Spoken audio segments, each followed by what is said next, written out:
Hello and welcome once again to What's Out There, the paranormal podcast from the Out There Paranormal Group. And talking to you on this episode, we have myself, Nigel, and myself, Juliette.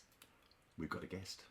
We have got a guest. A very important guest. Honestly, I'm in such a tears. I'm honestly flapping, panicking, Oh, you'll pressing be fine. buttons, making things not work. You'll be fine. It's all good. Anyway. Are you going to tell everybody who it is? It might be a good idea, mightn't it?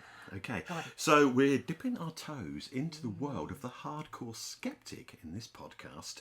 Yeah. I'm in trouble. You could well be. Our guest is a leading parapsychologist with a skeptical viewpoint on all things paranormal. His areas of research include testing mediums and psychics, field work, examining haunted experiences, UFOs, alien abductions, religious, parapsychology, all sorts of things. Okay, you may well know him from TV's Most Haunted and recently from the excellent Battersea Poltergeist podcast and the Uncanny series. He is, of course, Dr Ciaran O'Keeffe. Hello. Thank you so much for Thank you for us. volunteering to come onto our podcast. No, God help you, Ciaran. Thank you for having me, but I don't know what I've let myself in for, but thank you very much for having me. No, it's lovely to be on. I thought it was about time I came on and chatted, since you've spoken to my my partners in crime on various things that I've been part of, Danny and Evelyn, etc. So I thought it was about time I came and had a chat. Well, thank you. It's lovely for you to join us. You can put your side of the story now. Indeed. Yes. So, tell us a little bit about you, Ciaran. A little bit about me. So I'm a parapsychologist. I'm employed at a university, and my day job is that I'm head of School of Human and Social Sciences. So at Buckinghamshire New University, there are 5 schools that cover a number of different areas. My school, I cover psychology, criminology, social science, politics, sports therapy, and education. So I'm responsible for all of the courses within that area. So I'm responsible for about 1,600 students and about 40, 50 staff. That's my kind of day job, but within that I'm also an academic, and I love to do research, and I love to write, and I love to still teach. And my areas of specialty are investigative psychology, but primarily parapsychology, the scientific study of the paranormal. So, for people that are listening to this, can you sort of delve into parapsychology a little bit more, please? What exactly is, because there's different core areas, isn't there, of parapsychology? Yeah, so when we think about parapsychology, like I said, the broad definition is scientific study of the paranormal, but the paranormal can mean so many different things, and it's a term that's very debatable anyway. But we are primarily interested in ESP, PK, and survival. And ESP, extrasensory perception, covers a number of different areas, which are telepathy, precognition, and clairvoyance. And often people say to me, "Oh yeah, I know about clairvoyance. Is it, I've got a medium who operates clairvoyantly." Clairvoyance isn't just about mediumship. Clairvoyance is actually seeing without your eyes. That's what it means. So if you put a drawing in an envelope and ask me to work out what it was, I might use clairvoyance to kind of interact with the drawing, as it were, and kind of use that ability. The reason why we call it ESP is because if I'm correct about the drawing in that envelope, is it because of clairvoyance, or is it because I got the drawing from your mind, which would be telepathy, or is it because when you said, "What is that drawing in the envelope?" I suddenly remembered a dream I had 2 or 3 nights ago, and therefore it's an example of precognition. So I dreamt about that drawing. That's why we call it ESP, because sometimes difficult to distinguish. The other thing we look at is PK, which is psychokinesis, moving things with your mind. Uri Geller and spoon bending is a prime example, but also even people standing around a table. in a haunted house and willing the spirit to move, that could be an example of group PK. But we also talk about PK in the context of poltergeist as well. And the last area is survival, which is survival after death, ghosts and hauntings. So to go back to the simple definition, the scientific study of the paranormal, specifically ESP, PK and survival. Okay. We break it down to those terms. It does make it look quite simple, but it's a massive field, isn't there? There's so huge. much in it. Huge. Yeah. And I run an interesting line. You can tell with some of that I've got, my books and Ghostbusters there. I run an interesting line because as a parapsychologist, you're a scientist and you do scientific work and you do lab work. But by the same token, I'm fascinated by the paranormal. I grew up reading Unexplained magazine and watching Arthur C. Clarke's Mysterious World and Ghostbusters. Wonderful. And that got you me name into it. all of it. So I love it. I love all of the paranormal. So I don't just, have a blinkered, I'm only going to look at this stuff. I'm equally fascinated by UFOs and alien abduction, but also Yeti and Saskatchewan and you name it. Any area of the paranormal, I just find fascinating.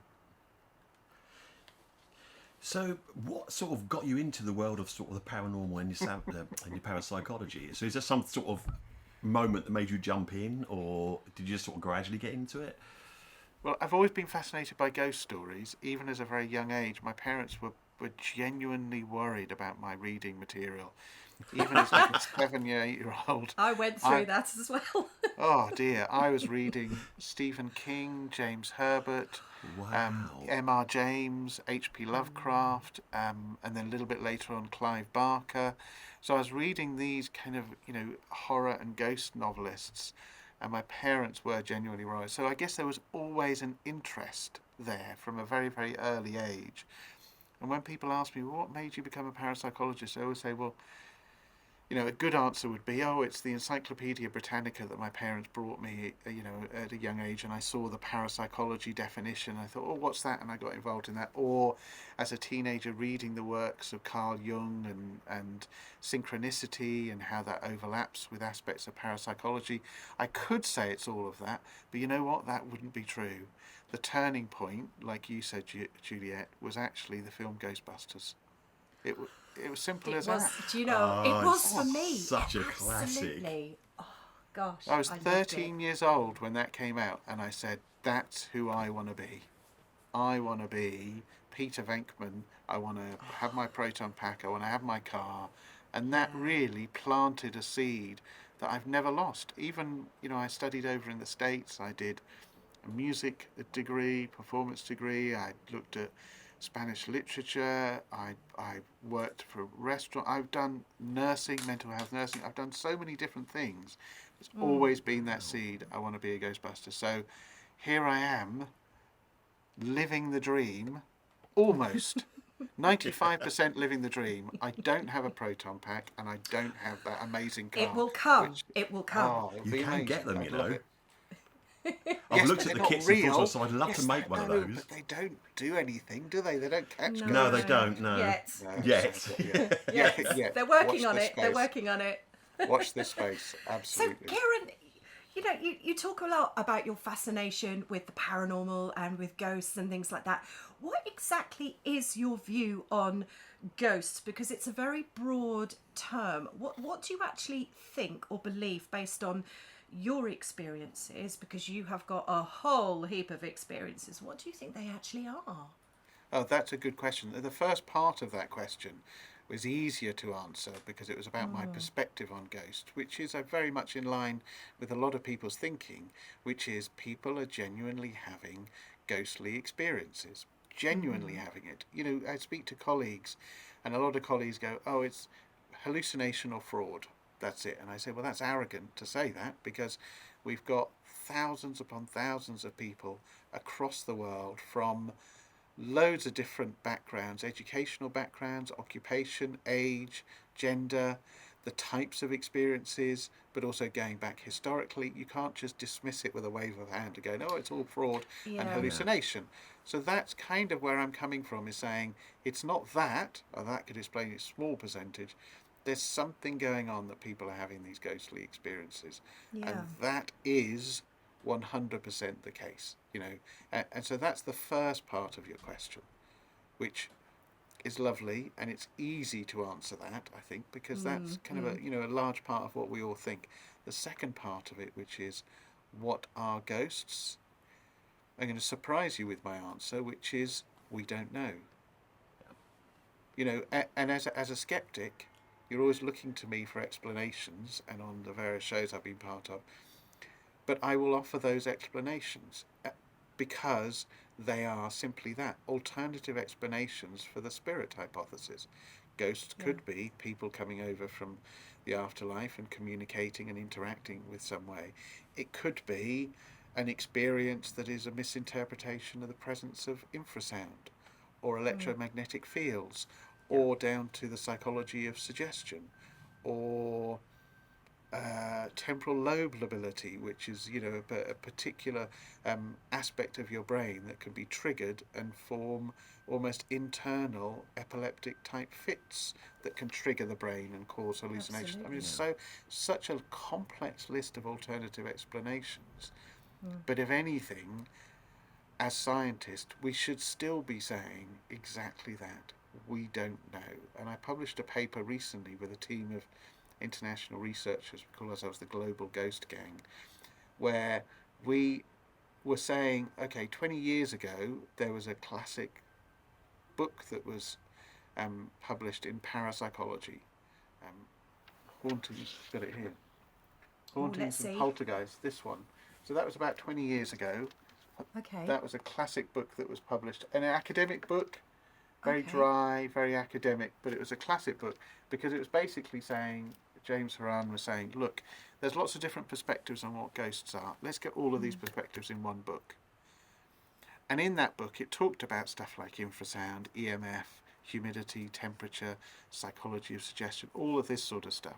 But a big part of it was the environment, because the skeptics were always talking about environmental explanations. We reviewed 20 years later, so this year, or last year it was published, and so what's happened in the last 20 years? Has science actually told us it is this, or it is this? And your listeners can access my article, because the conclusion is science doesn't know the answer.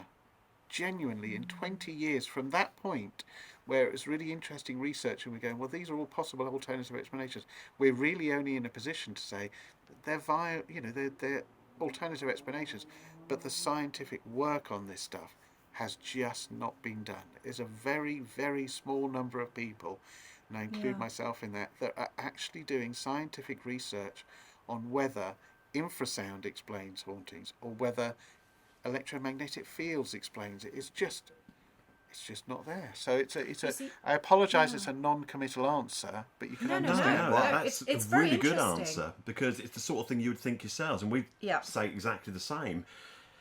Some of it you can explain because there's a perfectly valid reason for it, and you can see it. You can say it's this, it's that, it's going to be this. But there's other things that you experience, and you just say to yourself, "What the hell was that?"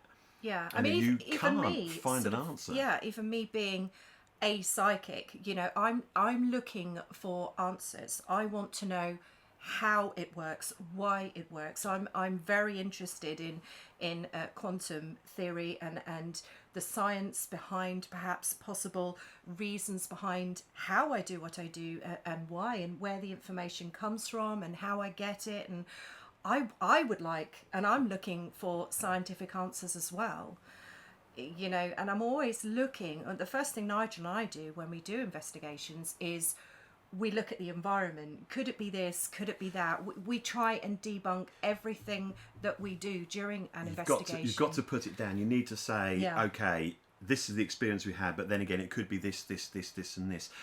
In a case of actually going out investigating, would you suggest we need a sort of set of guidelines that we can sort of stick to as to recording information? Because so many people go out and do these things, but there's no sort of set thing as to what you should be doing. Yeah, it's a really good question, and I think one of the difficulties is that there are so many different ways of approaching ghost investigations.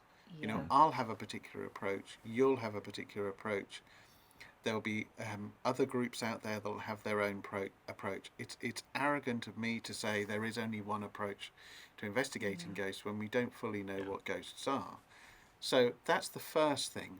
And because of that, it almost makes it very difficult to then go, what are your set of guidelines? Because if you're taking a more spiritualist type approach, then there would be guidelines for that in terms of, are you going to use Ouija boards, seances, are you going to use a calling out method? There would be guidelines for that. Are you doing a scientific approach, which is you've got environmental monitoring equipment? There's guidelines for that. So there are lots of different potential guidelines, and that's why you might look out there and go, there really isn't much out there in terms of guidelines. The only thing I would say is the Society for Psychical Research commissioned Steve Parsons, one of their own, to write exactly that, a set of guidelines. And I would encourage anybody out there that's interested in ghost investigations to pick up those guidelines and to review them and to apply those guidelines to their own investigation if it fits with their worldview and their philosophy. If you're going out there and you're taking, Juliette, for example, you're taking kind of the psychic perspective, you're not going to find within Steve's guidelines information about how would you approach that. And I think there's call really for a separate set of guidelines, I think, for that. But if you're thinking about the equipment side of things and the psychology, there's no better set of guidelines than what he has put forward. There's also a set of guidelines that I've put together, but that's not in terms of how you investigate. That is in terms of the ethical side of investigating. The ethics for you as investigators. We did, yeah. I think that's quite important. You, but it is, and I've been on a crusade about it for years now, and I'm grateful to Paul Stevenson and the team at Haunted Magazine for allowing me the opportunity to write and talk about it within their magazine, to preach to the masses, because I'm stuck in my ivory academic tower here and people don't necessarily hear all of my work. But when it comes to ethics, para-ethics, huge topic. It's crucial, isn't it? Yeah. It really is. I mean, and by not abiding by some kind of guidelines, you can really put the whole thing into jeopardy. And there's so much rubbish in the field as well. Yeah. He's trying to sort of go through it and siphon out the sort of the genuine stuff, the stuff that you enjoy, the people that are trying really hard, like you said, to sort of try and move it forwards a little bit, or the ones that are just out for jump scares and a bit of entertainment. And it's so frustrating. I mean, I really enjoyed Danny Robbins' Uncanny series, because I think that opened up the paranormal field quite significantly, because it was bringing two aspects together. You're getting people's stories, and then obviously you're getting people looking at it and giving their views on what it could be, what it might be. And I thought that's brilliant, because it's bringing the paranormal community together, and I really did enjoy that. I thought it was really, really good. Yeah, and it's interesting to see on Twitter that there is a community that's grown around it, and they don't fight. I see so much fighting in this field. And absolutely. You're part and parcel of this. So what do you actually think of all that? Do you think it's a good thing, what Danny's done? No, I think he's rubbish. I don't think he's terrible, isn't he? Yeah. Oh, awful. Danny and I go way back. Way back. Some of the Uncanny listeners and Battersea Poltergeist listeners have been taken to his Haunted podcast that he did, which was similar to Uncanny, and he always talks about him wanting to do more with Haunted, and that ultimately became Uncanny. But I knew Danny years before the Haunted podcast. We did a show for BBC Three called The Bullshit Detective, basically. Really? And Danny was exactly. I need to check this out. You should see it. It's on YouTube. And Danny got in touch with me because he was doing an episode around mediumship, and one of my areas of expertise was with my PhD was focusing on mediumship and kind of understanding two things. Number one, the alternative explanations and how do you test mediums, but number two, kind of therapeutic benefit of interacting with a medium and that sort of thing. But yeah, we worked on that show, which was amazing. Fast forward, I guess about 3, 4, even 5 years, and then you get Haunted Podcast. So we'd stayed in touch, did Haunted Podcast. Fast forward a couple of years, Danny ended up coming to the university and saying, "Oh, it'd be good to chat to you, as a parapsychologist, I've got this idea basically that, you know, something, some sort of play, something, I'm writing this story around what happens when you've got somebody that has an experience and they're facing others Yeah. that are skeptical about it. And I say, well, it's interesting you say that, because that's kind of the marriage that I'm in at the moment. My wife is a really strong believer. She has experiences, and I have kind of the opposite perspective to that, to the extent where within our home at the time, we were hearing noises, and she was saying there's something paranormal here and there's something paranormal upstairs, and I was going, well, it could be the pigeons, it could be this, it could be, and having that sort of argument about it. Lo and behold, fast forward a few years, you get Battersea Poltergeist, Uncanny, and then you get 222, a ghost story. And if you look at the programme, there's a nice little private thanks from Danny to myself for all of those years ago having that conversation. And it's very bizarre watching the stage show and kind of seeing some of that play out on stage in terms of, you know, So you've watched it grow from the very beginning. Watched it grow, but the whole uncanny thing, I mean, it happened with Haunted, and Danny has a particular way about him, which is that enthusiasm that we all have, but he's able to capture it in a way, and I think that's why it works with Uncanny, is he has an enthusiasm for wanting to hear people's ghost stories in a non-judgmental way. I just want to hear your story. Then then there'll be others that will offer their alternative explanations, like you say, the alternative perspectives. But because of his steering of it, and because of his enthusiasm about hearing the stories, you then get absolutely that healthy debate that happens.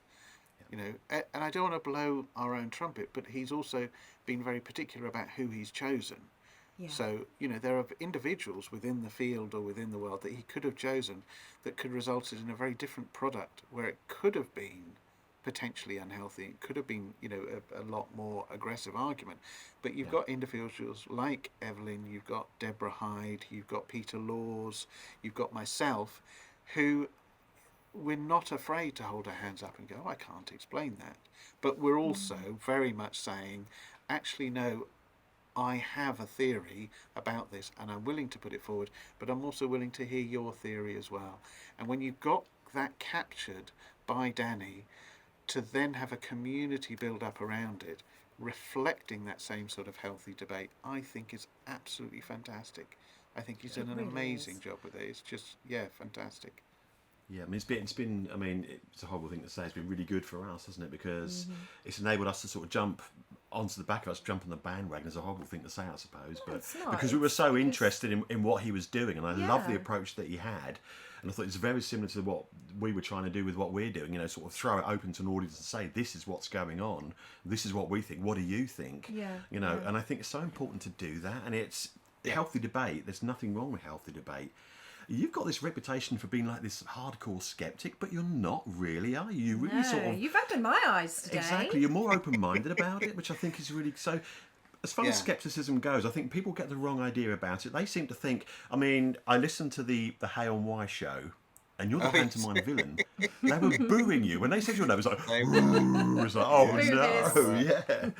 So you've come out as some kind of pantomime villain, but it's completely the opposite, because you're actually quite open-minded about it. Well, it's an interesting perspective, because in a way there's a role that I play within the media. So I did it on Most Haunted as well, and like you say, it's the pantomime villain, the party pooper, and Most Haunted they used to call it the kettle moment, which is, oh, Ciaran's on again. He's just going to say, yeah, it's interesting, but it's all bollocks. Let's go and switch the kettle on. You know, and I was genuinely the kettle moment. So I don't mind playing that role. But it is very much a role. And actually, we in the media, we talk about skeptic with a capital S, which is really cynic. It's, I don't want to hear any of this paranormal stuff. Here's the natural, here's the scientific perspective. And I don't mind playing that role and offering those explanations and kind of being pigeonholed into that.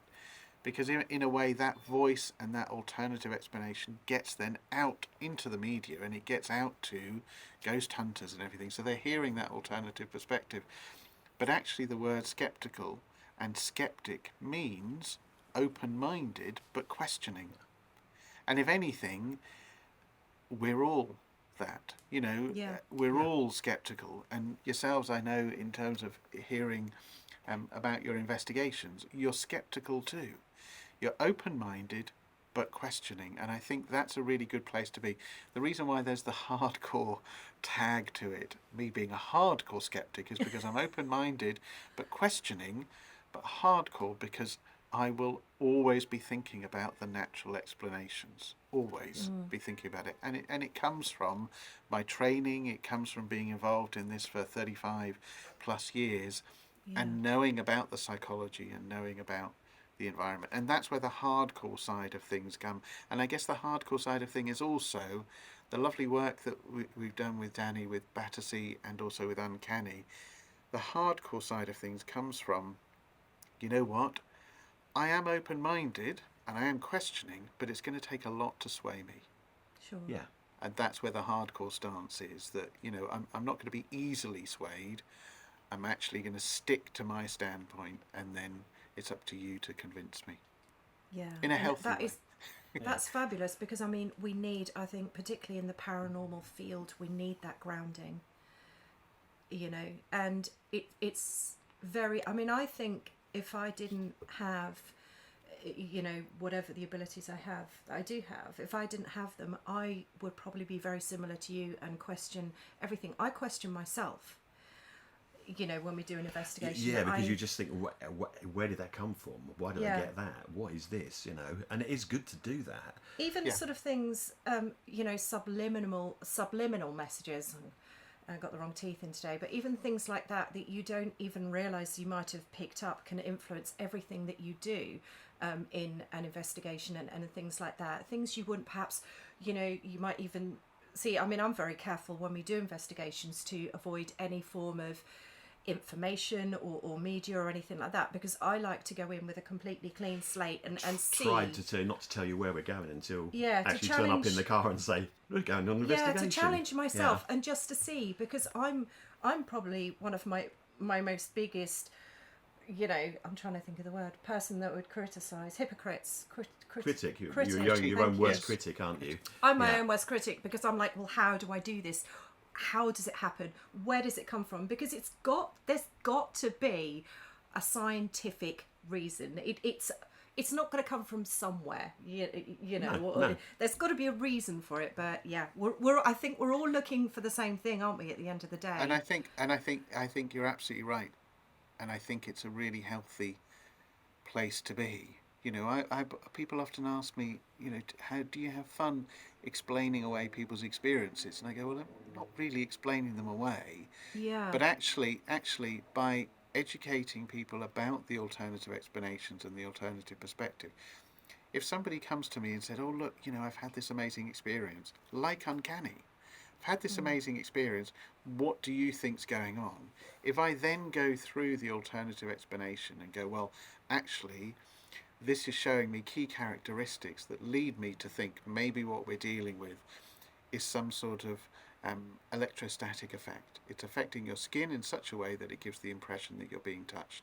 And here's the science behind it, and here's what's happened. If then that person is genuinely listening and is asking questions, but then they go away and they say, you know what, I heard that explanation and it's really interesting, but you know what, I don't buy it. I still think that I was touched by a discarnate entity that wanted to make contact. I'd have a lot more respect for that person making that sort of decision than, Ciaran, I had this experience where I felt like I was being touched by a spirit. What do you think? And I start talking and I say, well, it could be, and they go, oh, you're going science again. I don't want to hear it. And they walk away. No. That's cynicism. That's dogmatism. That's closing your mind and your eyes to any alternative explanation. If you hear it and you still go, actually, no, I don't think it does apply. I was there, you weren't.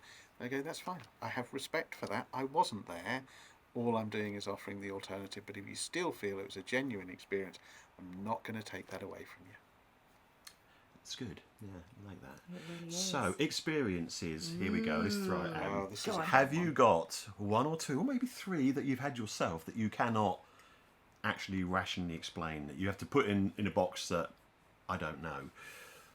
That's a really good question. I would say over the years, and like I said, we're now getting on for, well, yeah, 35 years or more. Gosh. Wow. I have probably had over 100, maybe 150 experiences that other people would say that's paranormal.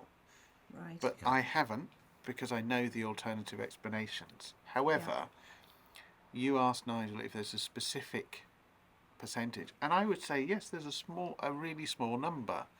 And I call them my box. You said I don't know box. My box is the head scratching box. It's a head scratching Right. moment. Yeah.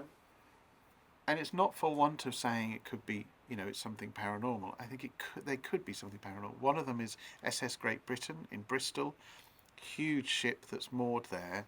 And I was on an investigation. I walked into the lower class accommodation, and I wish there was a better, more technical word for it. I felt spooked. Really? Wow. I just felt spooked, and this is only about 15 years ago. So by this point, I'd been on hundreds and hundreds of investigations. I am a skeptic, so I can't explain it through psychology. Why would I feel scared? Not really a scary place, to be honest. My Yeah. wife thinks I got spooked because it was the lower class accommodation, but that's another story. But I just felt spooked, and if anything, it gives me empathy for people that talk about that sort of experience. It's like a spook, like something's not right. I don't feel right here. So I had that experience.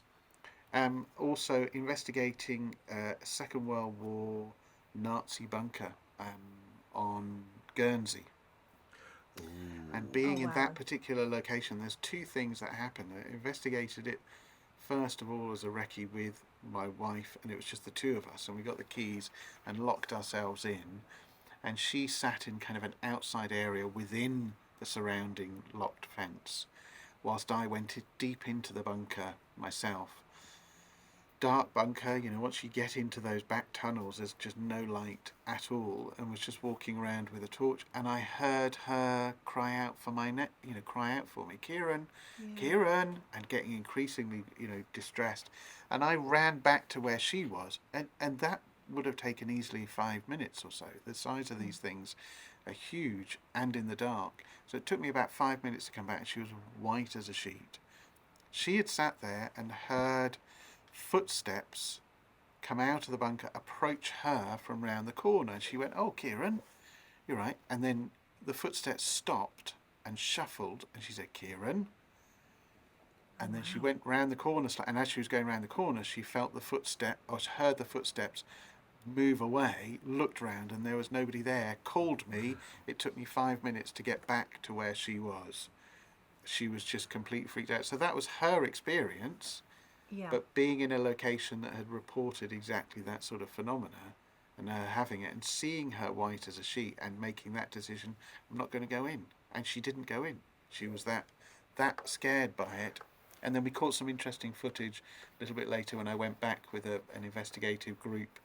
Again, head-scratching moments. Simply that, head-scratching moments. But they're also called... There's a famous cynic that talks about nuggets and gold nuggets.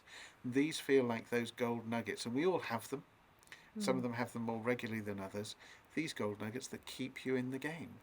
Because sometimes, even though I'm a parapsychologist, I'm also a ghost hunter. We've got to admit, sometimes ghost hunting, it can be like watching paint dry. Nothing can happen for the longest time, or you come out of it going, "Oh, that place has a great reputation, but you know what? Oh, it didn't deliver, did it? It didn't have, what I expected." And yet you'll have those nugget moments will go, "Oh, I hope that happens again," or it kind of keeps you interested. And so those are genuine head-scratching moments that are also gold nuggets that kind of keep me guessing. Brilliant. Yeah, I like that. Yeah. Yeah, absolutely. Okay. So you're well known for the TV series Most Haunted. I mean, we've all seen you. We all watched you on there. You were fab, by the way. Thank you. So there was the issue with Derek, wasn't there? Derek Akora, that everybody knows about. Would you like to talk us through that one? Yeah, so everybody knows that it's out in the public domain, so I'm Yes. not going against anything like that. But yeah, I was involved in Most Haunted, and people know that I'm sceptical about mediumship anyway within a haunting context. Yeah. I think there's a role for it, but I think being involved in a show where you've got an individual that is quite giving a lot of very accurate information, I was kind of suspicious You'd about question it.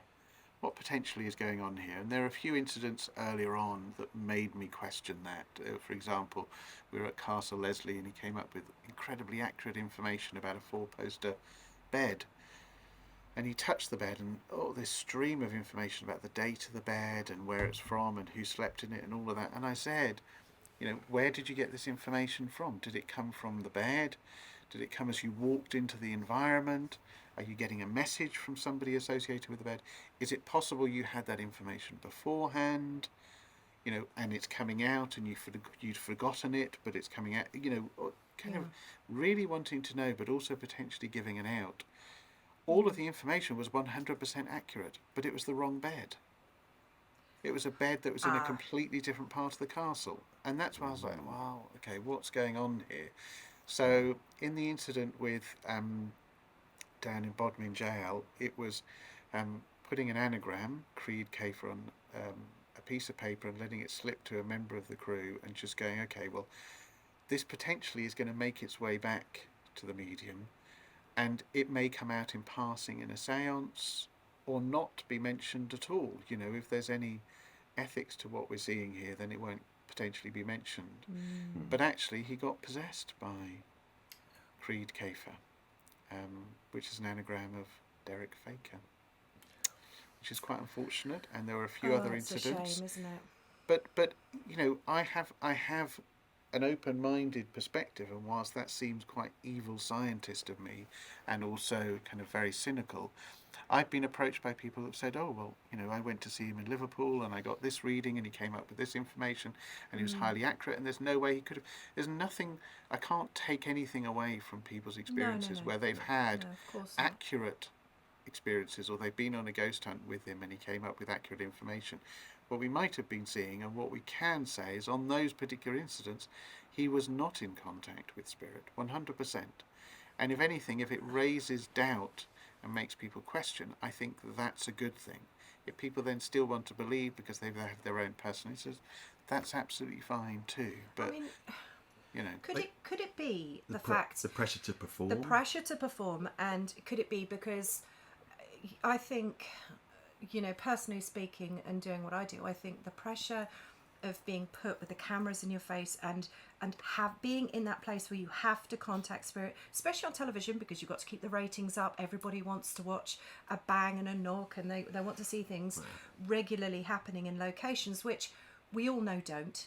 In a proper paranormal investigation, you're lucky if you get something. If you get to one be thing, honest. if anything at all. And I'm wondering if it was just the pressure and the pressure to deliver, because I have a friend who trained with him in the very early days who said he was actually very, very good and very, very accurate.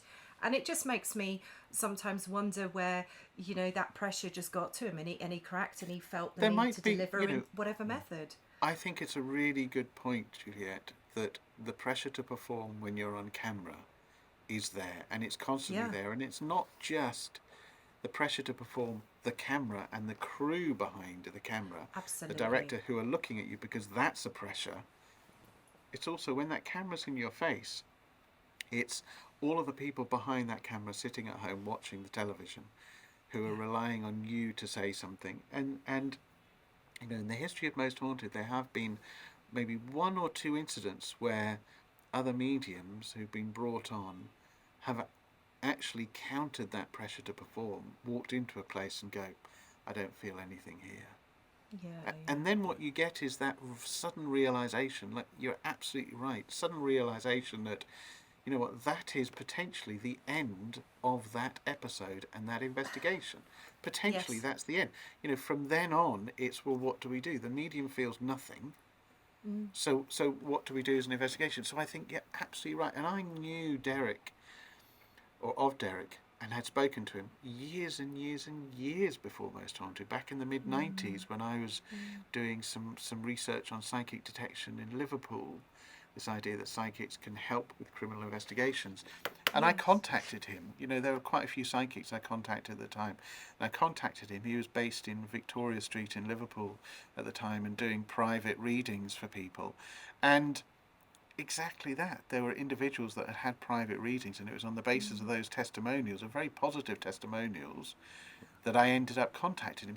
He didn't get involved in the research as it was. But yeah, I think potentially you're seeing that in terms of a pressure. And if anything, me doing what I did and being very vocal about it is perhaps is people would argue is the wrong thing to do, because it's not in the spirit of television where it's about entertainment. But like I said quite publicly at the time, it's more about raising questions, because if you've got an individual who's doing this, and then an individual, as with potentially other individuals on lots of ghost shows that we see now, and very successful ones in America, you've got individuals who then go on to have theatre tours, and you know, to make an inordinate amount of money from theatre tours and from, you know, private work and working with clients. You need to have a question there, and you need people to question, is this actually real? Am I actually getting this? If people then still want to get those readings or visit the theatre show, then that's fine. But I'm happier that people are questioning the ability than not. I completely agree with you. Yeah, no, I think honest, when you look at it in the cold light of day like that, it makes an awful lot of sense. So thanks for sharing that one with us. We weren't sure whether we'd ask you or not, but we thought we would. So this is fine. Nigel's arena, because Nigel wants to talk to you about kit. I love kit, but Nigel is slightly more, well, on good days, more techie than me. Yes, well, it depends what I'm messing about with, doesn't it, really? We're going to sort of think about recording stuff and taking things on investigations with us.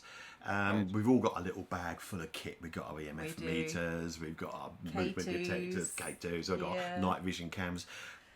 What one thing, if you were to say to someone, would you think would be an excellent piece of kit to add to your arsenal, if you were thinking along those lines? Oh, you're awful with that question. To say one piece of kit, that's really bad. You can't ask You me. can have a couple. Okay, have a couple. What one piece of kit? I was asked this actually recently by a student of mine who said, I'm going to go out ghost hunting for the first time. How can I start building my kit? So what should I start with? Yeah. And aside from ways of recording your experience, notepad and pen, a camera, smartphone, you need that because you need a way of recording your experience. So aside from that side of things, which should be standard for anybody, I was saying some way of measuring temperature, really, to be honest, and because temperature is the most reliable experience or factor in an experience going back thousands and thousands of years. We look at all of the ghost stories and there's always this element of temperature. Either there's a cold spot, or I feel like my temperature has gone down, or there's a weird temperature on the back, or my hairs have gone up on the back of my neck because I feel a temperature there. So having some way of measuring temperature would be your ideal piece of kit, and you could do that in a number of different ways. You can either be looking at surface temperature, which means you're using a laser thermometer, kind of the things that looks like a gun basically. Wherever the laser points, that's measuring the temperature. Useful for measuring surfaces. If people are reporting their hands have suddenly gone cold, point the laser at the hand. You can then get that surface temperature. So that's one way of measuring it. The other one is kind of we get hygrometers or those sorts of things. Basically, you want a temperature sensor that can pick up on the surrounding temperature. If somebody reports a cold spot, and I love it when people do that, when they report a cold spot, you want to be able to say, yes, there's genuinely a cold spot there. Yeah, absolutely. And you need some way of measuring that cold spot, because if people are saying it, is it because of the adrenaline rush? Is it because of some other reason? Or is there genuinely a cold spot? So some way of measuring that. And you can do that. Some very cheap temperature sensors you can have with kind of an addition to it. You can buy them in DIY stores rather than ghost hunting stores. The fancier version of that, which comes back to your question, Nigel, when you say, in a Santa Claus type moment, what one piece of kit would you say? For me, is the thermal imager. We so want one of those. It feels like a luxury item. And it is, because there's other ways of measuring temperature. But as a little, a boy saying to Santa Claus, can you please get me this piece of ghost hunting kit? I would say a thermal imager, because it allows two things. Temperature, you're measuring relative temperature very easily. You can also see in the dark with it as well. Yeah. So it's a very, very useful kit. And it's coming down in price. Back in the most haunted days, before you were talking in the thousands, now those kind of FLIR thermal imagers down in the hundreds, and you've got the attachments you can have to smartphones, which are now, the latest I checked online last week, down to about £250. So it's coming down and down and down. Yeah, I'm keeping an eye. We're going to invest. You're speaking about evidence. Do you think it's really important to make a really record all your evidence, the details, as much detail as you can when you're out investigating, or when you haven't actually had an experience? We encourage people, if people say to us, I've got something going on in my house, we say keep something called a ghost diary, where you're writing down the time, the date, the experience that you had, anything that went with it, like it was a sound, it sounded like so-and-so, so-and-so. Because to me it's really important that we can present some evidence to say this is what's happening. Yes, absolutely. And again, two parts to that. The first part is that should you record the experience? 100%. Because even an hour later or the next morning, your perception of that experience will have changed. Yeah. And your memory of it will have changed. The person that you tell that to, the first person you tell that to, even if they say nothing, will have an influence on how you remember that experience. If somebody sits in front of me and they tell me about their experience, my wife always has a go at me saying, oh, you've got your sceptical face on. I try and be open-minded, and I try and genuinely listen, and I've learned active listening and motivational interviewing, all of that, but I do have this somewhat sceptical face. If somebody's telling me that experience, how they tell me that, and after they've told it, how they tell the next person, is having an effect on their memory of that experience. So it's vital that you have some way of recording it, even if it is a paper and pen, a notepad and pen right there recording. But we've got smartphones now. Just pick up one of those phones and just record into it. Literally say, I've just had this weird I was absolutely fine until a minute ago, and then suddenly I just felt weird, like something had just walked in and the atmosphere suddenly changed, and the time is blah blah blah blah, and the day is blah, just a way of recording it. 100%. That's the first part. So I agree with you, Nigel. I'm now going to get on a little bit of a soapbox and a little bit of a lecturer, a teacher mode, and say, can I ask you to do one slight nuance to your request to people that have the experience when you say to keep a ghost diary, and that is to say to them to keep a diary. Yes. Not a ghost diary. And the reason why is we do it in parapsychology when we're dealing with private clients. The first thing we'll say is, potentially going to start the investigation in a few weeks. What I'd like you to do for a couple of weeks is keep a diary. Yeah. Keep a diary, and I'm as interested in those moments where nothing happens as I am where something happens. And that phrase can be so valuable for two reasons, but the overarching ethical reason is, if you start to get people to focus on their ghostly experience, we've got no sense of how traumatic it is for them. And for a lot of people, some of these ghostly experiences can be quite traumatic, and I'm quite sympathetic to that. So for individuals to start to realise, you know what, I say it's happening all the time, but it's not happening 24/7. It's almost therapeutic, it's almost slightly calming for them to realise, oh, it's only happening a couple of times a day. There are moments when nothing is happening. So that's my only kind of, as a lecturer, as a teacher, saying, maybe change it ever so slightly and say, yes, incredibly valuable that we have that experience recorded, but also let's hear about those times when nothing happens. What are you doing? So also, I'm priming them out by saying the word ghost. It puts the idea in the head that it is a ghost. So you don't want to prime them before, and just say keep a note of what's going on, because it's important that we keep track of the events. Perfect. Exactly. Yeah. So we're desperately running out of time. I know we've only got you for an hour today, and I could talk to you all day. It's so interesting. What's next for Ciaran O'Keeffe? Oh wow. What is next for me? Loads of stuff that's happening next for me. Actually, this is you've got an exclusive. Because today, what day is it? It's the 7th, isn't it, today that we're recording this? It is the 7th, yeah. Yeah, so my book comes out today. Oh, Ghosted. wow. Tell us about There you it. go. So there you go. That's the book Ghosted. there. Ghosted. Ghosted. Oh, So- we are so getting a copy of that. Yeah, I will send. I'll send you a copy of that. Oh, Absolutely. yes, please. Can we have one Because- each? Don't know about one each. Come on. Can we have one each? I want one too. You're going to can say, share your That's copy. so Can you cheeky. sign Can it? you sign it, Ciaran, for Yeah, I'll us? sign it. Yes, no problem. Oh, thank I'll sign you. it for you. Thank yeah, you. it's a Sorry, carry on ghost about book. your book. We Yeah, jumped so in there. it's so I mentioned earlier on about kind of this article I wrote about the environmental explanations for hauntings and that sort of thing, and Yeah. the stuff that was done 20 years ago. I do a lot of scientific stuff looking at ghosts, and there's a lot of scientific stuff out there that, I will be honest, the way it's written and the way we publish it very much is the target is scientists. They read it and they kind of get it. But a lot of that stuff is very dry, and it's not the most engaging or interestingly written stuff. So Ghosted is us, the Global Ghost Gang, and you see a number of different names there. So Neil Dagnall, James Houran, who wrote the original book 20 years ago. What we've done is said, all the research that we've conducted over the last 5 years, let's put it in a book in an accessible way. What is science saying about ghosts? What research has been done? And what's lovely about it is you've got a team of researchers that also reflect the spectrum of belief. So you've got some researchers that are writing this book that have a complete devout belief in ghostly experiences and have had some and will say hand on heart they are ghosts, versus you've actually got some cynics in that list of names, and then you've got some of us in the middle who I count myself in there.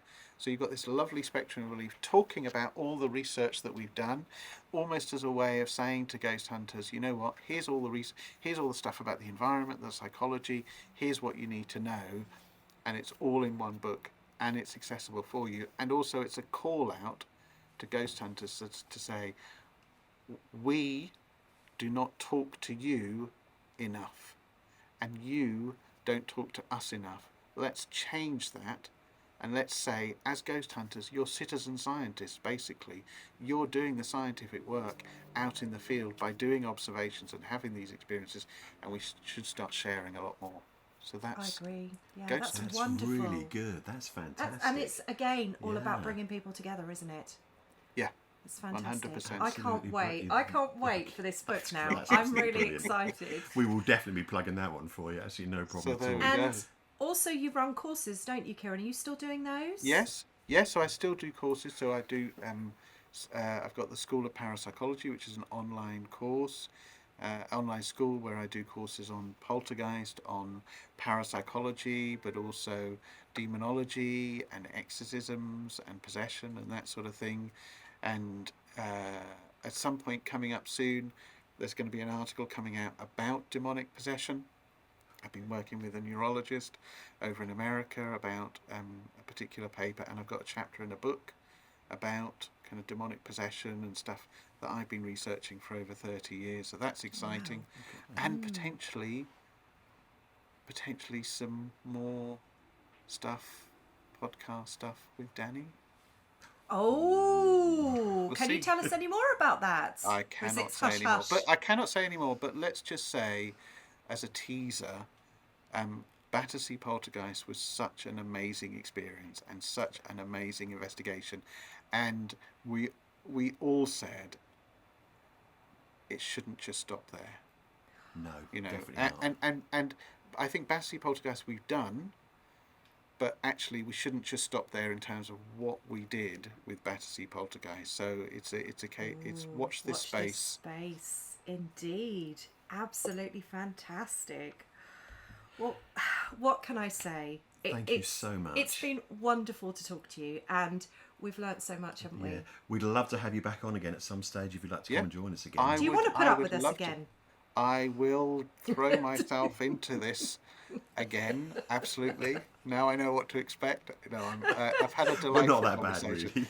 And no, it's been absolutely brilliant. I've been loving chatting with you, and some really, really, really brilliant questions. So very, very grateful. And I would love to come back.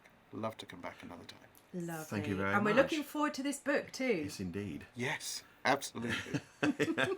Okay, thank you very much, Take Dr. care. Ciaran O'Keeffe. Thank you. Bye-bye. Thank you. Bye. So there we go. Ciaran O'Keeffe. Oh my God. I know. Oh my. Amazing. Honestly, what was that like? That was incredible. So good. So brilliant. Really, really nice. I'm blown away. Yeah. I mean, he's... What a person to talk to. Such an interesting man. And so many amazing things as well. There's just... That's great. I just learnt great. so much. Yeah. I just learnt so much. And I cannot wait for this book to come out as well. And we're going to get our own coffee. Because we're the biggest exciting. fans. It's so exciting. I think he's... no, seriously though, I think he's so fabulous. And I love the way that he talks about sort of bringing people together as well. Sort of people like me and skeptics as well. I mean, think that's it was really, really fabulous. good because you got a good insight into how he is. Because people sort of think, oh, Ciaran O'Keeffe, he's, like you said, the party pooper and that sort of thing.